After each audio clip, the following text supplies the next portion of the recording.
Hi everybody, I am back. This will be my first recording in a while since my email did a little kaplooey. But I will make it up to y'all right now. In Happy Birthday Spike by Master Spike L. It was a bright and sunny day in Ponyville, and Rarity was freaking out. Inside the Cares boutique, she could be seen frantically throwing things around, as if looking for something. Meanwhile, her younger sister Sweetie Belle sat in the middle of the room as she watched her older sibling in the middle of her freakout session, knowing all too well the cause of her stress. It was Spike's 13th birthday. She still hadn't thought of a present for him. And to say that Sweetie Belle was annoyed at her sister's antics would be an understatement. Giving a long and pained sigh, she finally said, "Will you stop it already?" Rarity paused for a moment before answering. Stop? Stop? I still hadn't thought of a present gift for Spike. And you want me to stop? Oh, freaking out, this is obviously not the answer. Freaking out? Who's freaking out? I'm completely calm and relaxed. Yeah, I noticed.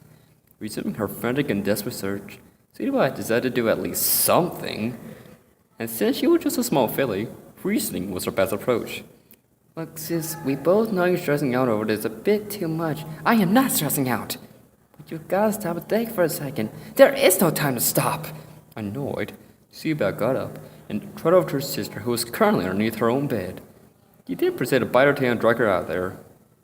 While Rarity resisted, Sweetie Belle turned around so that they were face to face. I'm pretty seen shaking her fiercely. Stop freaking out and listen to me for just 1 second. Alright, listen.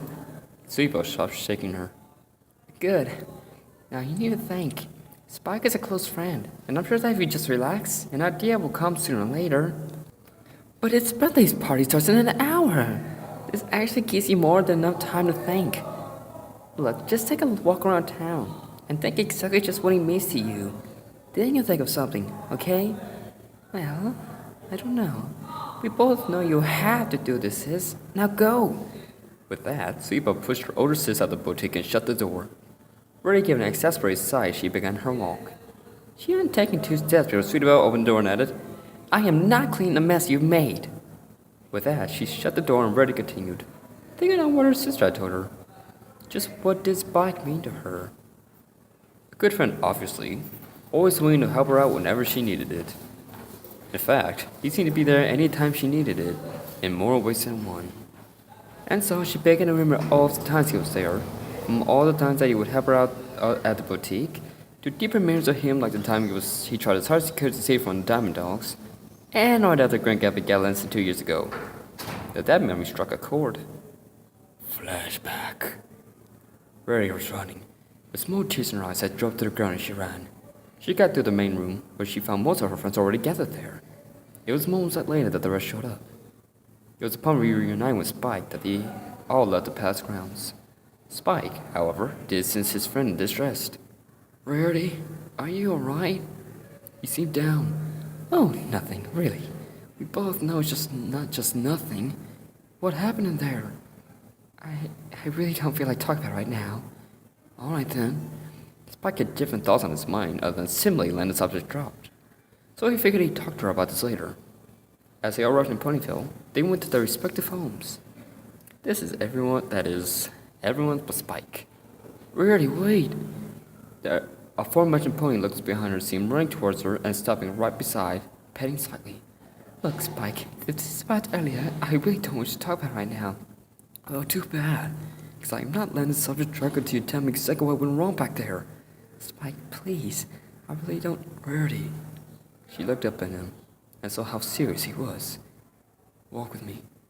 Spike then began walking, with Rarity beside him. He then spoke. You know I'm just worried about you. That being said, I can't let you go until you explain exactly everything that happened. After all, what kind of friend would I be if I just let the matter drop? She was silent at this, for she knew he was right. After a moment's pause, she said, All right, I'll tell you. Much better. Now all I need to know is exactly what's wrong. With a sigh, she began. It's Prince Blue Blood, Princess Celestia's nephew? Yes. The reason I wanted to go to Gala so badly, as you already know, was to find my one true love, the coat of my dreams. When I first saw him, I thought he was the one. I really did. But that soon changed when I got to know him. It was horrible, Spike. Just horrible. It was just another cynical, self-absorbed jerk. I just couldn't believe it. My one true chance to have it was gone. Just like that. Spike got in front of her and stopped, looking at her straight in the eye. That's not true. Huh? Rarity, the gala wasn't your only chance at finding happiness. If you wait long enough, I'm sure you'll meet the one being who cares about you a real lot. One who really loves you. You just have to be patient, and I'm sure you'll find the real one. Looking down, Rarity thought over what he had just said. I see what you're trying to say, Spike, but nothing. She looked up. Rarity, it doesn't have to be some fairy tale encounter. Love will always be love, and you'll find it real soon. All you have to do is wait, I promise. Claude's hand soon found itself stroking Rarity's mane as he said this. Please, I just want to see the Rarity I know and care about. It really pains me to see you like this. Finally, Rarity couldn't hold back her smile anymore, as well as a single tear of joy that had built up in her eye. Spike suddenly found himself in a crushing hug with the mirror of his dreams. Thank you, Spike. This really means a lot to me. Returning the hug, he said, Anytime, Rarity. I'll be there anytime you need me. In flashback. As she continued her walk, she couldn't help but smile at the memory of that night. Spike was perhaps the most caring being she had ever met. No matter what happened, he was always there for her.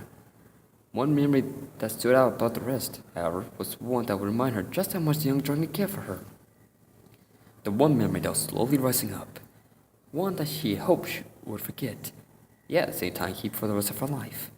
The incident with that summer's day freak. This memory made her stop dinner tricks for a mere second as that day rushed back to her. She remembered everything that had happened that day. Summer's day was a coat that looked extremely handsome at first. He had told her he wanted to meet her in person, and that, as he said, she may be the man he's been looking for. It was later on, however, that she found out he had said the same thing to 4 other fillies. She was dead that day. The mere thought of it filled her with anger and complete sadness. Even today, a tear was springing up in her eye due to the heartbreak she had suffered. She hated Summer's Day, hated him, simply for playing with her emotions like that. But she also remembered the one good thing that came out of it. Spike. He was the first one to be there for her, the first one to console her. She remembered as she cried uncontrollably in his scaled arms. She remembered as he held her, and kept reassuring her that everything would be alright. She also remembered that for the next few days, her friends had come in to help her, but she somehow always found herself waiting for Spike among everyone else.